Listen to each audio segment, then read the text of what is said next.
Bapak Ibu yang dikasihi oleh Tuhan Yesus Kristus, kita akan mendengarkan firman Tuhan dengan tema yang akan saya sampaikan saat pagi hari ini adalah rahasia kemenangan. Rahasia kemenangan di dalam Kristus. Ini rahasia, perlu saudara memperhatikan. Kalau saudara mau berkemenangan di dalam Kristus, kalau saudara mau mengalami kemenangan di dalam Kristus, kita akan membaca dalam Kisah Rasul pasal 2 ayat 38. Kisah Para Rasul pasal 2 ayat 38. Jawab Petrus kepada mereka, "Bertobatlah dan hendaklah kamu masing-masing memberi dirimu dibaptis dalam nama Yesus Kristus untuk pengampunan dosamu, maka kamu akan menerima karunia Roh Kudus." Terima kasih. Ini jawab Petrus kepada orang-orang yang bertanya-tanya saat itu, pada saat Roh Kudus dicurahkan untuk 120 orang di loteng Yerusalem. Mereka menantikan janji Bapa selama 10 hari. Yesus naik ke surga. Setelah itu mereka menantikan janji Bapa itu 10 hari. Hari yang ke-10 Roh Kudus dicurahkan. Setelah Roh Kudus dicurahkan, Rasul Petrus yang saat itu sebelum Yesus disalibkan, dia menyangkal 3 kali karena takut mati, takut dibunuh. Rasul Petrus katakan, "Aku tidak kenal orang itu. Aku tidak kenal orang itu." Karena ayam berkokok, tepat seperti yang Yesus Kristus katakan, "Sebelum ayam berkokok, engkau sudah menyangkal aku 3 kali." Tetapi setelah Petrus dipenuhkan dengan Roh Kudus, Petrus menyampaikan firman ini, "Bertobatlah dan hendaklah kamu masing-masing memberi dirimu dibaptis dalam nama Yesus Kristus untuk pengampunan dosamu, maka kamu akan menerima karunia Roh Kudus." Pertama-tama yang Petrus sampaikan adalah bertobat. Bertobat meninggalkan segala tabiat kehidupan yang lama. Bertobat meninggalkan sesembahan yang lama, ilah-ilah zaman yang bukan Allah disembah. Tinggalkan itu dan sembahlah Yesus Kristus, Tuhan Allah yang menjadi manusia, yang saat ini duduk di tahtanya.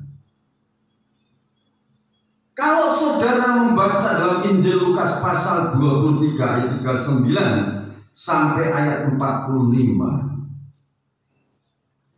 ini pertobatan. Lukas pasal 23 ayat 39 mulai sampai 45. Lukas pasal 23 ayat 39 sampai 45. Seorang dari penjahat yang digantung itu menghujat dia, katanya, "Bukankah engkau adalah Kristus? Selamatkanlah dirimu dan kami." Tetapi yang seorang menegur dia, katanya, "Tidakkah engkau takut juga tidak kepada Allah, sedang engkau menerima hukuman yang sama? Kita memang selayaknya dihukum, sebab kita menerima balasan yang setimpal dengan perbuatan kita. Tetapi orang ini tidak berbuat sesuatu yang salah. Lalu ia berkata, Yesus, ingatlah akan aku apabila engkau datang sebagai raja. Kata Yesus kepadanya, aku berkata kepadamu, sesungguhnya hari ini juga engkau akan ada bersama-sama dengan aku di dalam Firdaus. Yesus mati. Ketika itu hari sudah kira-kira jam 12. Lalu kegelapan meliputi seluruh daerah itu sampai jam 3, sebab matahari tidak bersinar, dan tabir bait suci terbelah dua. Terima kasih. Ini saudara, rahasia hidup berkemenangan. Simak baik-baik supaya tidak berputar-putar terus dalam kesusahan. Kalau di dalam pola tabernakel, di sana ada tirai yang robek di saat Yesus Kristus itu digantung di kayu salib. Warna tirai itu 4 warna. Perhatikan baik-baik. 4 warna dasarnya putih, lengan halus, dipintal dengan benang warna kirmisi atau merah, disusul lagi dengan warna biru laut, disusul lagi dengan benang yang berwarna ungu.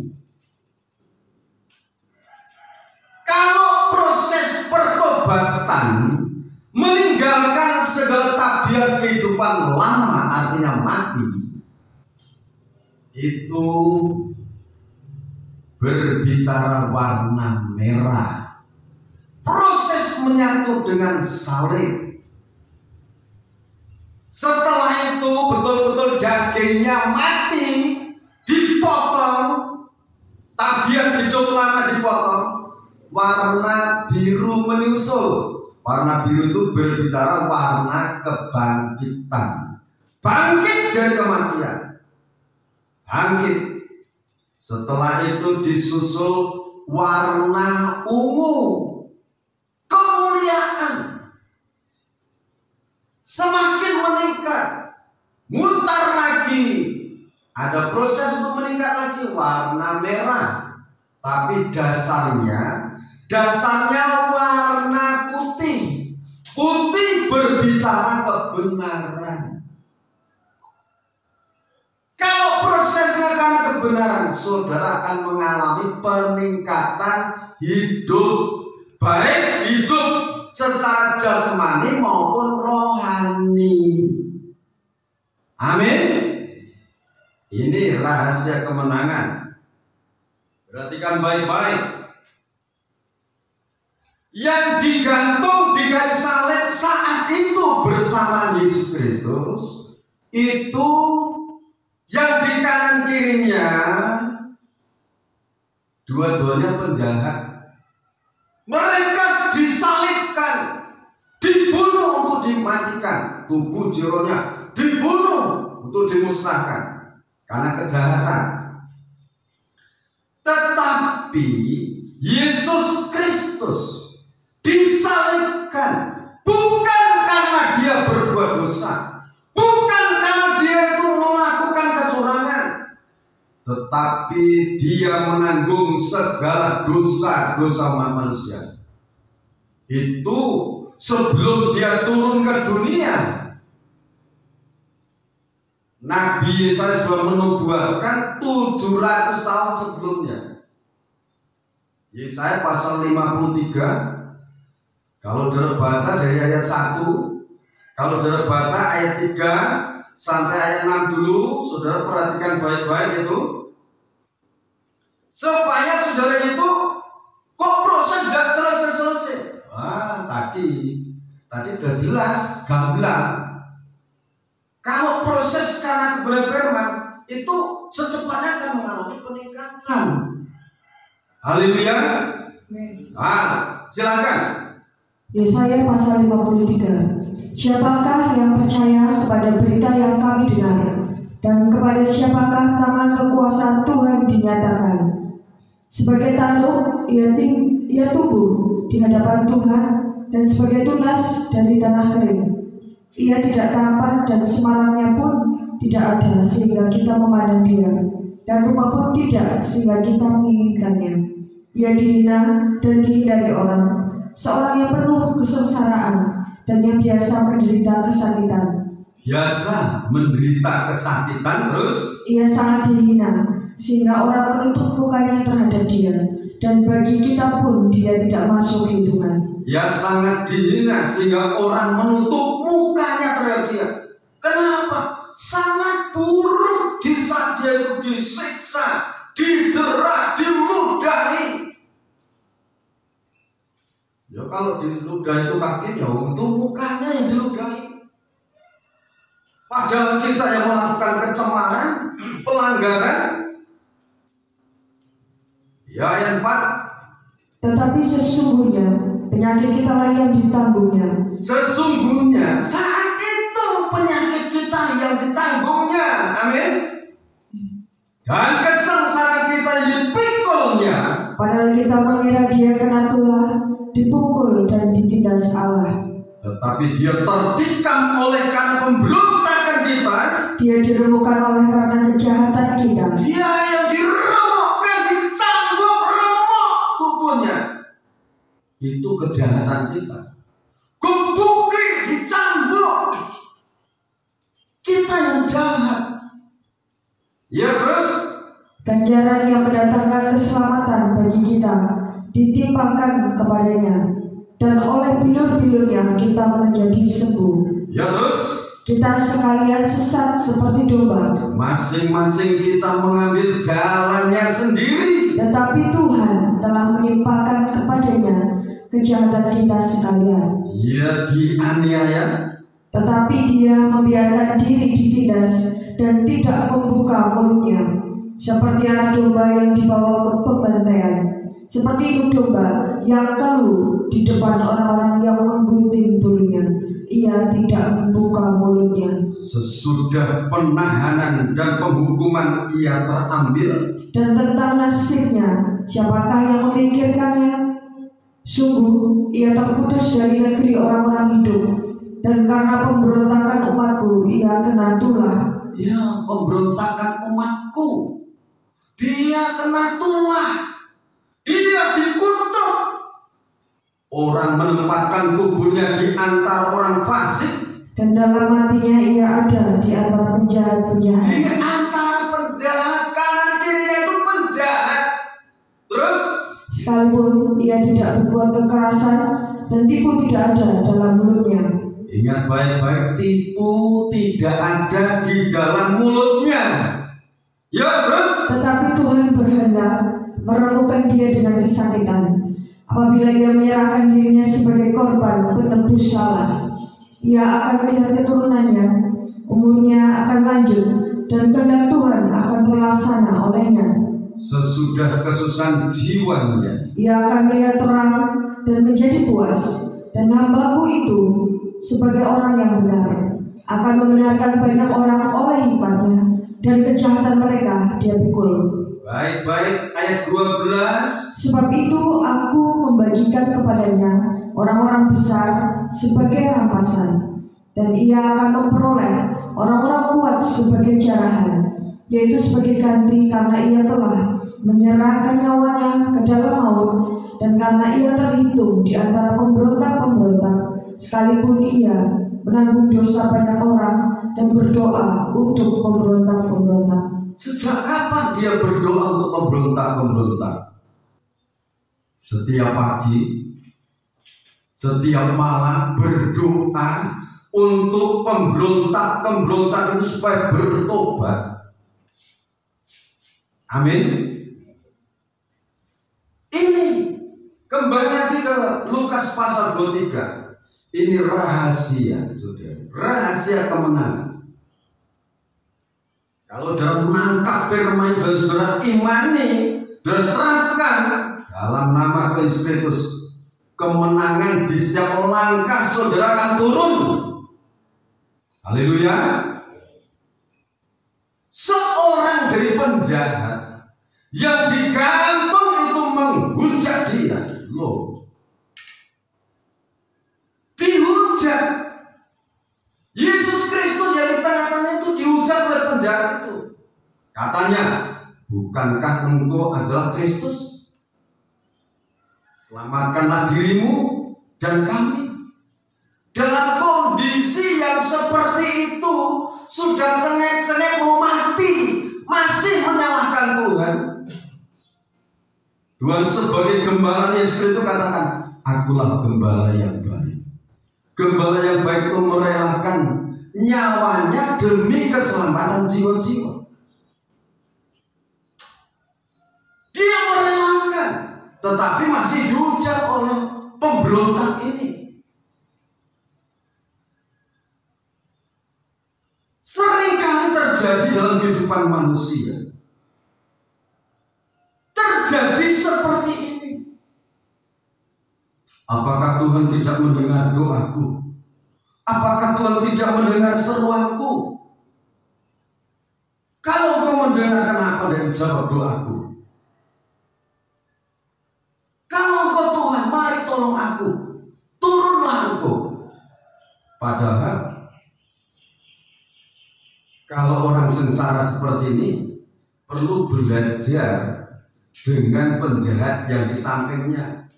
Yang satunya, tetapi yang seorang menegur dia, menegur temannya itu.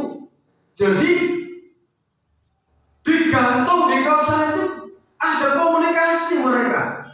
Katanya, tidakkah engkau takut juga tidak kepada Allah? Apa kamu tidak takut kepada Allah? Sedangkan engkau menerima hukuman yang sama. Kita memang, nah ini dia, selayaknya dihukum. Sebab kita menerima balasan yang setimpal dengan perbuatan kita.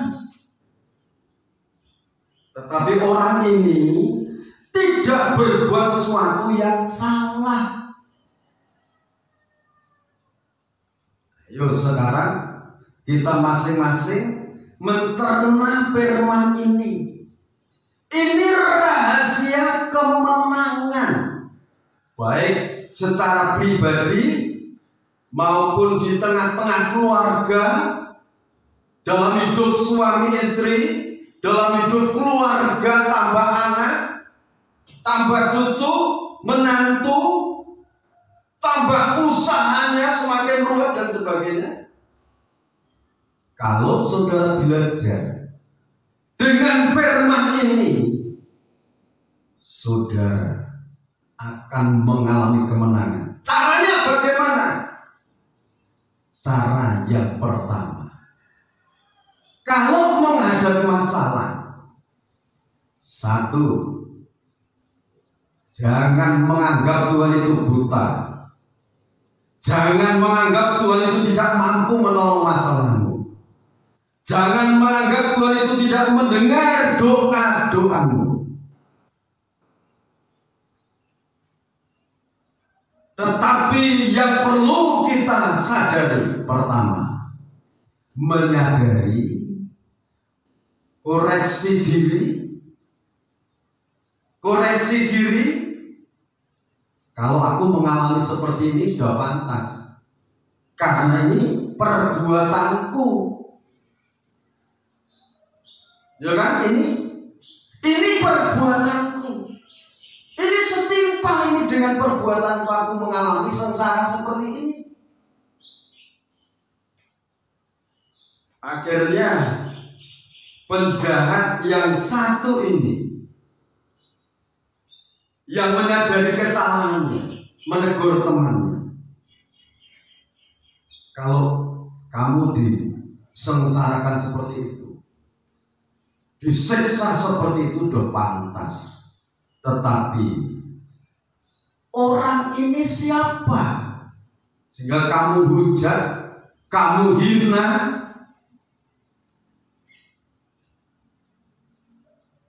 Sekelumit perkataan dalam relung hati keluar di bibirnya. Yesus, ingat aku di saat engkau datang sebagai Raja. Yesus memberikan jawaban, mulai detik ini engkau bersama-sama aku di Firdaus. Cepatkan jawaban. Jawabannya cepat. Pertama, menyadari kesalahannya, bertobat, tidak berbuat jahat lagi, tidak menjauh lagi dengan Tuhan, tetapi semakin dekat. Komunikasi dengan Tuhan, aku memang layak ini dihukum seperti ini. Ampuni aku Tuhan. Ingat aku di saat engkau datang sebagai Raja. Ada jawaban. Mulai detik ini engkau bersama-sama aku di Firdaus. Ini jalan kemenangan, saudara.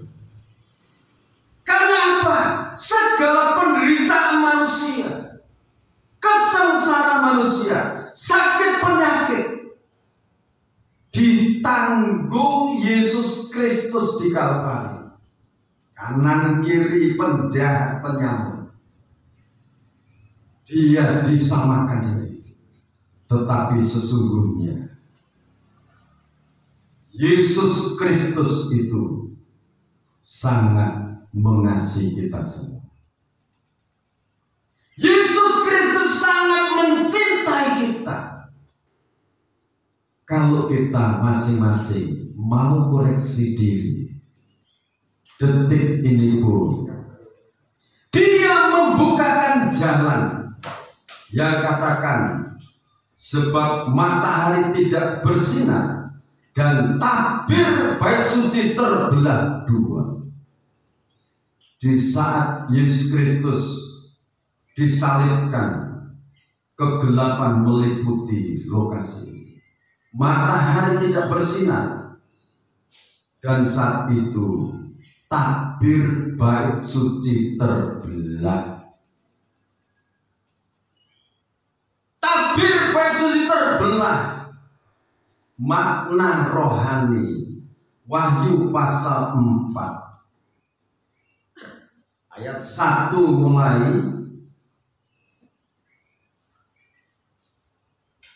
Wahyu pasal 4. Ke-24 tua-tua dan keempat binatang. Kemudian daripada itu aku melihat sesungguhnya sebuah pintu terbuka di surga, dan suara yang dahulu yang telah kudengar berkata kepadaku seperti bunyi sangkakala, katanya, naiklah kemari dan aku akan menunjukkan kepadamu apa yang harus terjadi sesudah ini. Segera aku dikuasai oleh Roh, dan lihatlah sebuah tahta berdiri di surga, dan di tahta itu duduk seorang. Dan dia yang duduk di tahta itu nampaknya bagaikan permata yaspis dan permata sardis. Dan suatu pelangi melingkungi tahta itu kilang-gemilang bagaikan zamrud rupanya. Maka sampai di situ, saudara, makna rohani tirai terbelah menjadi dua, dari atas sampai ke bawah. Yohanes Rasul melihat pintu kerajaan surga terbuka. Pintu kerajaan surga terbuka bagi orang-orang yang menerima kuasa darah Yesus Kristus. Pintu kerajaan surga terbuka dan dilihatnya oleh Yohanes Rasul saat itu. Ada tahta berdiri di surga, dan duduklah seorang. Yang duduk itu bergemerlapan, berkilo-kilo dilingkupi dengan pelangi di sekitarnya. Melengkung pelangi. Itu pelangi berbicara janji Tuhan. Pelangi berbicara janji Tuhan. Seperti pada waktu Nuh keluar dari Bahtera. Di situ ada busur pelangi. Tuhan berjanji, aku tidak akan memusnahkan bumi ini dengan air bah lagi. Itu janji. Janji Tuhan itu ada di sana. Tuhan itu juga menepati semua janji-janji. Tuhan itu tidak lalai menepati janji-janjinya. Amin. Bagi orang yang memegang janji Tuhan akan mendapatkan lawatannya. Jadi kalau kita ingin menerima pengorbanan Yesus Kristus untuk menyucikan tubuh jiwa kita, menyadari kesalahan-kesalahan kita, seperti yang dialami oleh penjahat yang menyadari tadi. Akhirnya Tuhan katakan, mulai detik ini engkau bersama-sama dengan aku di Firdus. Artinya pertolongan bagi orang berdosa itu di dunia ini ditolong, dipelihara Tuhan. Aku sekali-kali tidak akan membiarkan engkau, dan aku sekali-kali tidak akan meninggalkan engkau. Yesus Kristus tetap sama, baik dulu, kemarin, detik ini, dan sampai selama-lamanya. Itu tertulis dalam suratan Ibrani pasal 13 ayat yang kelima mulai sampai 8. Saudara yang dikasih oleh Yesus Kristus, jadi pintu kerajaan surga itu terbuka bagi orang-orang yang menerima pengorbanannya. Amin. Jadi rahasia kemenangan ini, Bapak Ibu Saudara semua, kalau saudara menang menghadapi segala masalah itu, sampai jiwa roh saudara masuk surga, pegang teguh pengorbanan itu. Pegang teguh kuasa kebangkitan Tuhan. Pegang teguh penyertaan Roh Kudus. Pegang teguh di mana 2-3 orang berkumpul di dalam nama Tuhan, Tuhan hadir di tengah-tengah saudara. Pegang teguh. Firman mengatakan, jika 2 orang sepakat meminta apapun juga, permintaan akan dikabulkan oleh Bapakku yang di surga. Itu firman dipegang, diimani. Jangan menghadapi dengan akalnya sendiri. Kalau menghadapi hidup dengan akal sendiri, saudara bisa masuk golongan, nanti golongan orang yang agak stres, bingung, karena dunia ini semakin oleng, semakin gonjang-ganjing. Seperti pada waktu zaman Yusuf di Mesir. Pada zaman Yusuf di Mesir itu, di sana ada namanya Raja Firaun. Raja Firaun bermimpi. Setelah dia bermimpi tidak tahu maknanya,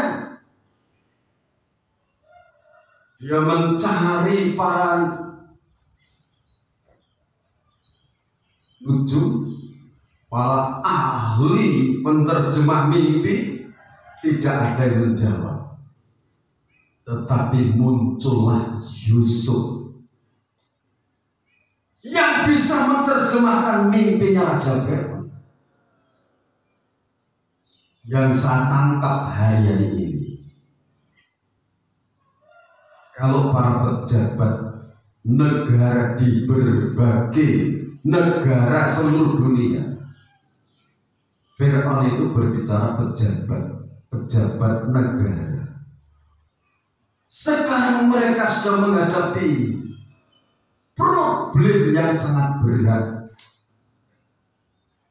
Sebab itu, saudara punya keyakinan. Kalau saudara di antara saudara itu ada yang memiliki keyakinan, Yusuf akan segera muncul. Maukah Maukah saudara menjadi Yusuf akhir zaman? Maukah saudara menjadi Yusuf akhir zaman yang mau bekerja sama dengan pemerintah, menopang, mendoakan pemerintah, pejabat-pejabat negara, dari pejabat pusat sampai di daerah-daerah, ditopang dalam doa. Akhirnya Yusuf saat itu yang bisa mengatasi, yang dipakai untuk mengatasi segala problem yang dihadapi Fir'aun. Kenapa Yusuf memiliki keberanian sedemikian? Karena Yusuf betul-betul dia memegang kebenaran firman. Kalau selambu itu, tirai selambunya warna benang warna putih. Yusuf sekali mengalami proses yang berat. Yusuf tidak pernah meninggalkan kebenaran. Yusuf tetap erat dengan Allah yang di surga. Kenapa Yusuf memiliki keberanian? Yusuf dipercaya kuasa hikmat dan makrifat Tuhan. Yusuf sama dengan kita, manusia darah dan daging, terdiri dari tubuh, jiwa dan roh. Kelebihan Yusuf adalah imannya kokoh, tidak mudah tergiur menyimpang ke kanan ke kiri. Yusuf fokus kepada pribadi Bapak surgawi. Itu rahasia kemenangan Yusuf di situ. Ibrani pasal 10 ayat 19 sampai ayat 23. Ibrani pasal 10 ayat 19 sampai ayat 23. Ketekunan. Jadi saudara-saudara, oleh darah Yesus kita sekarang penuh keberanian dapat masuk ke dalam tempat kudus, karena Ia telah membuka jalan yang baru dan yang hidup bagi kita melalui tabir, yaitu dirinya sendiri. Dan kita mempunyai seorang imam besar sebagai kepala rumah Allah. Karena itu, marilah kita menghadap Allah dengan hati yang tulus ikhlas dan keyakinan iman yang teguh. Oleh karena hati kita telah dibersihkan dari hati nurani yang jahat, dan tubuh kita telah dibasuh dengan air yang murni. Marilah kita teguh berpegang pada pengakuan tentang pengharapan kita, sebab Ia yang menjanjikannya setia. Kalau kita perhatikan baik-baik, bisanya Yusuf berani kebenaran menjadi landasannya. Sekarang dalam perjanjian baru ini lebih jelas oleh darah Yesus Kristus, firman yang menjadi manusia. Dia disalibkan untuk menebus dosa manusia, menanggung kesengsaraan manusia, memikul sakit penyakit manusia. Oleh bilur-bilurnya kamu telah sembuh. Itu penyakit rohani dan jasmani disembuhkan. Amin. Nah, firman yang menjadi manusia disalibkan, darahnya, kuasa darahnya itu memberikan suatu keberanian untuk kita. Keberanian kemana? Menghampiri tahta kasih karunia. Wahyu 4, tahta kasih karunia terbuka, kelihatan. Kalau dalam pola tabernakel, ruang mahasuci di sana, di mana Allah hadir, di atas tabut perjanjian. Allah berhadirat sebelum tirai itu robek. Tidak ada yang bisa melihat kecuali imam besar. Tetapi setelah tirai itu robek, bisa kelihatan dari ruang suci, tapi dari halaman tidak bisa melihat.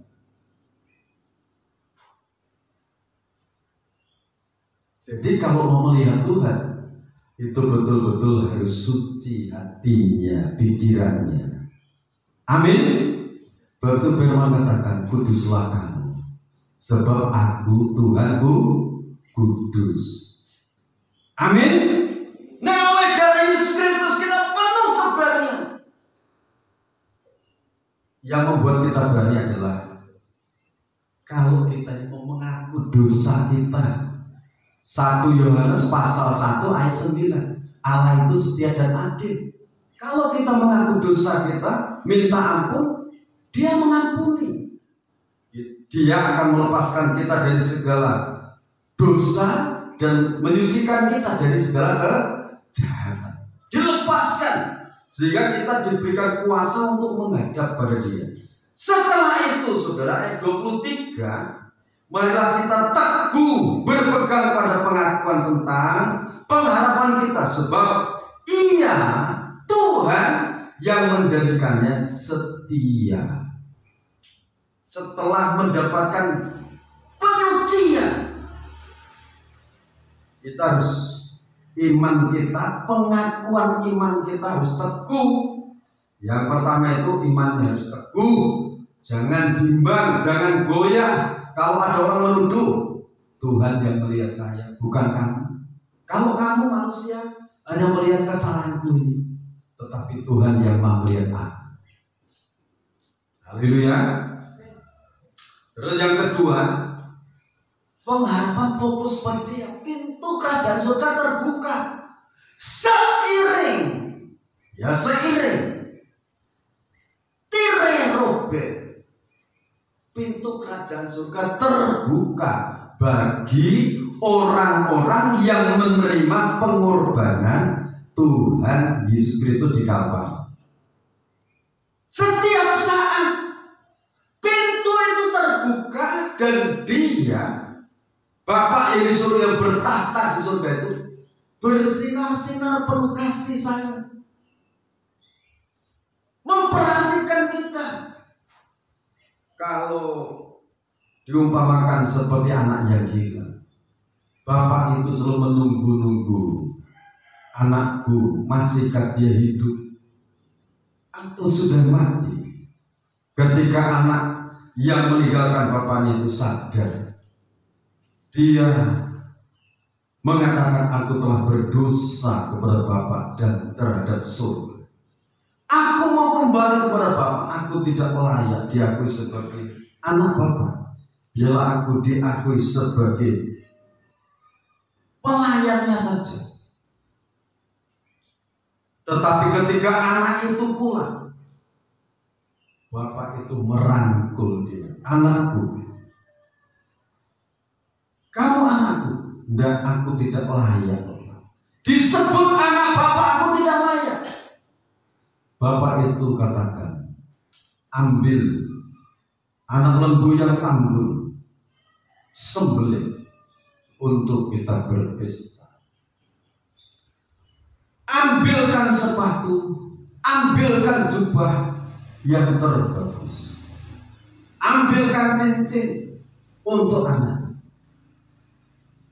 Jadi kalau kita mau menyadari kesalahan-kesalahan hidup kita yang membuat kita sengsara, kalau kesengsaraan itu tidak diakui, maksud saya, di tengah-tengah kesengsaraan itu kalau tidak mengakui dosa-dosanya, itu semakin ditekan hidup kita, semakin berat, semakin sengsara. Tetapi kalau mengakui, Bapak surga, di saat tahun sekian aku melakukan seperti ini belum kau tak akui, karena kau rasanya gengsi, malu dengan sesama. Tetapi aku percaya Engkau Maha Tahu. Kalau sudah perlu bantuan dari gembala, mendoakan, silakan terbuka dari gembala. Gembala akan mendoakan. Gembala itu memiliki jiwanya Kristus. Berdoa untuk keselamatan jiwa-jiwa, keteguhan iman jiwa-jiwa.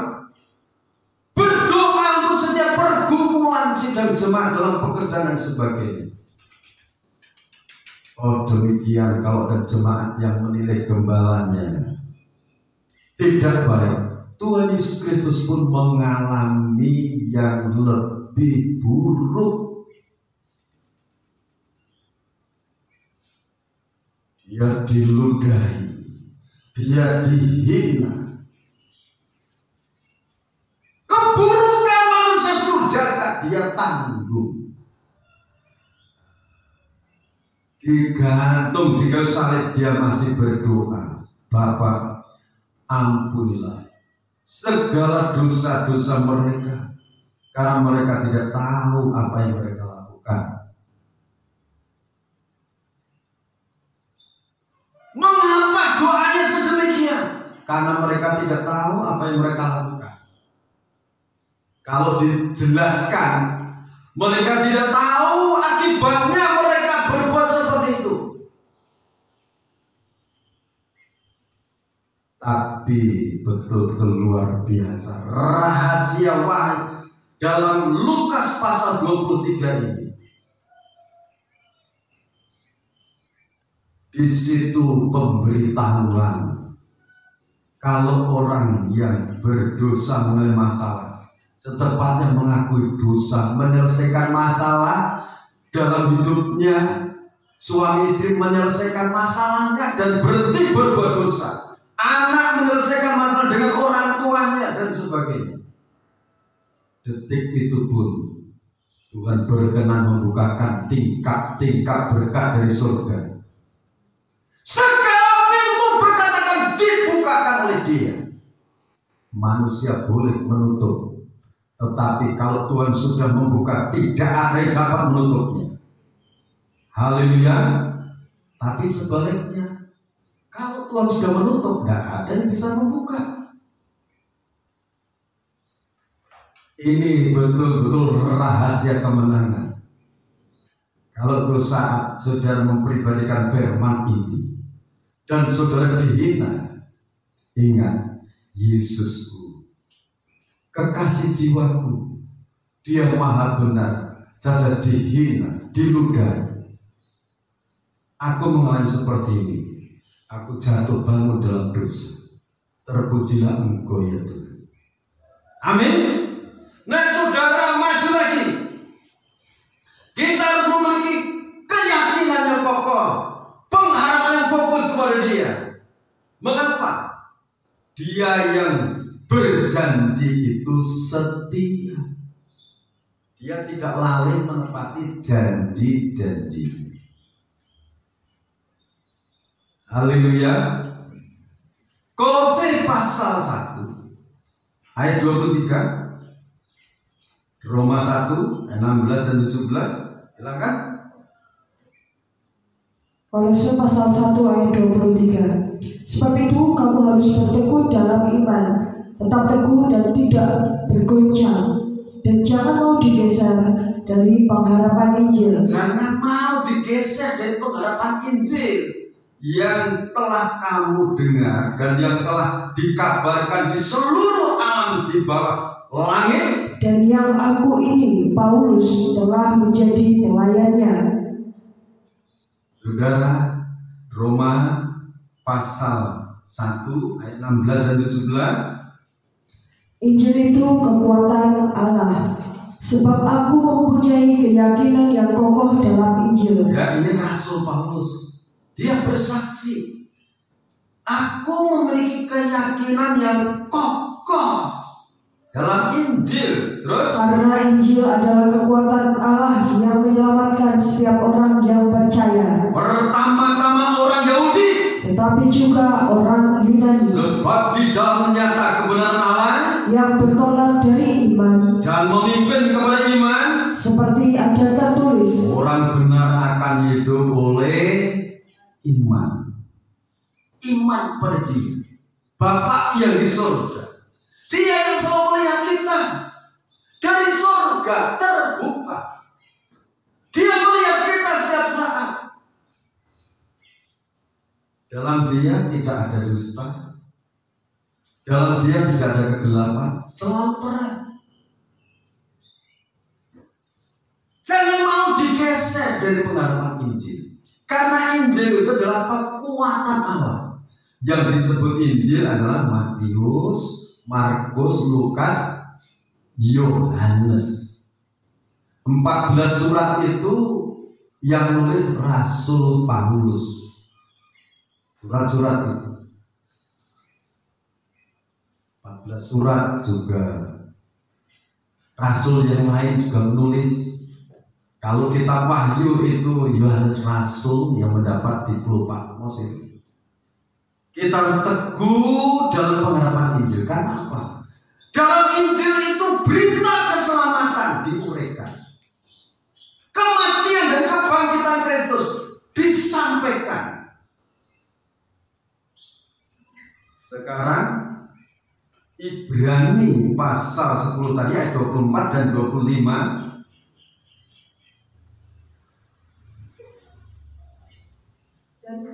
Dan marilah kita saling memperhatikan supaya kita saling mendorong dalam kasih dan dalam pekerjaan baik. Janganlah kita menjauhkan diri dari pertemuan-pertemuan ibadah seperti dibiasakan oleh beberapa orang, tetapi marilah kita saling menasihati dan semakin giat melakukannya menjelang hari Tuhan yang mendekat. Amin. Semakin giat kita mendekatkan diri kepada Tuhan dalam pertemuan ibadah, persekutuan ibadah, kita semakin giat seperti yang dialami, yang dijalani oleh orang-orang yang percaya pada awalnya. Kisah Rasul 2 ayat 41. Kisah Para Rasul pasal 2 ayat 41. Cara hidup jemaat yang pertama. Orang-orang yang menerima perkataannya itu memberi diri dibaptis, dan pada hari itu jumlah mereka bertambah kira-kira 3.000 jiwa. Mereka bertekun dalam pengajaran rasul-rasul dan dalam persekutuan, dan mereka selalu berkumpul untuk memecahkan roti dan berdoa. Mereka selalu berkumpul memecahkan roti firman Tuhan dan perjamuan kudus. Mereka bertekun sambil berdoa. Ini akan terjadi akhir zaman ini, saudara. Ini akan terjadi kembali pada akhir zaman ini. Tunggu waktunya. Sebab itu saudara yang di dalam Kristus, yang dipercaya kuasa hikmat dan marifat, ayo semakin giat di dalam Tuhan. Haleluya. Di dalam ayat ini Ibrani 10 ayat 35 sampai 39.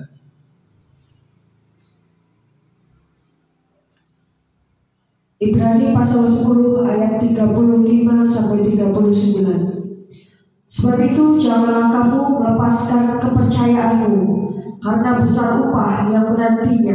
Jangan lepaskan kepercayaanmu kepada Kristus, karena besar upah yang menanti kita, yang disediakan untuk kita.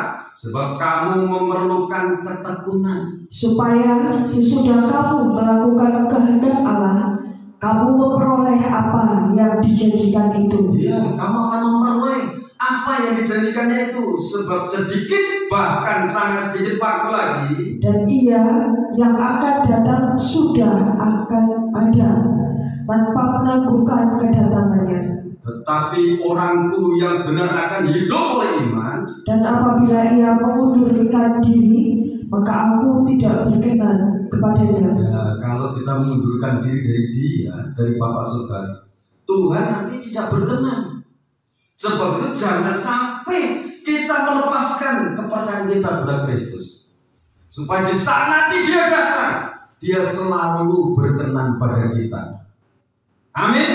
Tetapi kita bukanlah orang-orang yang mengundurkan diri dan binasa, tetapi orang-orang yang percaya dan yang beroleh hidup. ya, amin.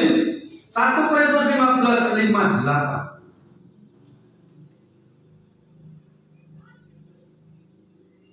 1 Korintus pasal 15 ayat 58. Karena itu saudara-saudaraku yang kekasih, berdirilah